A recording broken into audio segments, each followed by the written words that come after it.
پاکستان کے اندر عام انتخابات کو گزرے ہوئے کافی روز بیت چکے ہیں، لیکن مسلم لیگ نون اور پی ٹی آئی کے کارکنان اپنے ہاتھوں سے کوئی بھی موقع گنوانا نہیں چاہتے۔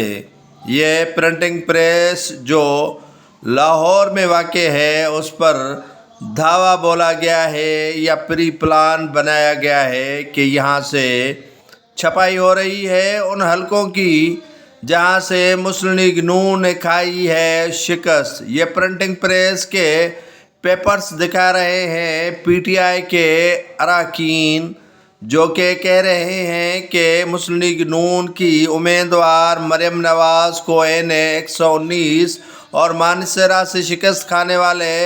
مسلم لیگ نون کے قائد نواز شریف کے لیے پیپر چھپائے جا رہے ہیں، جو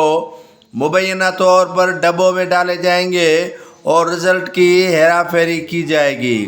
مسلم لیگ نون ہو یا پی ٹی آئی کے ہوں، یہ اپنے ہاتھوں سے جو بھی معاملہ یا انتشار کی بات ہو وہ ہاتھوں سے گنوانا نہیں چاہتے۔ کہیں پر شور ہو رہا ہے کہ وہ دانستہ طور پر ان کو شکست دی گئی ہے، تو کہیں پر شور یہ ہو رہا ہے کہ جہاں سے مسلم لیگ نون ہاری ہے اور پی ٹی آئی جیتی ہے تو وہاں پر جشن کیوں منایا جا رہا ہے۔ دونوں جماعتیں ایک دوسرے کو آڑے ہاتھوں لے رہی ہیں، لیکن یہ نہیں سمجھتے، یہ نہیں سوچتے کہ پاکستان کی معیشت کا اس سے کتنا گہرا اثر پڑ رہا ہے۔ پی ٹی آئی ایک طرف تو امریکہ کو آنکھیں دکھا رہی ہے، تو ان کا لیڈر عمران خان امریکہ کو عام انتخابات میں دھاندلی پر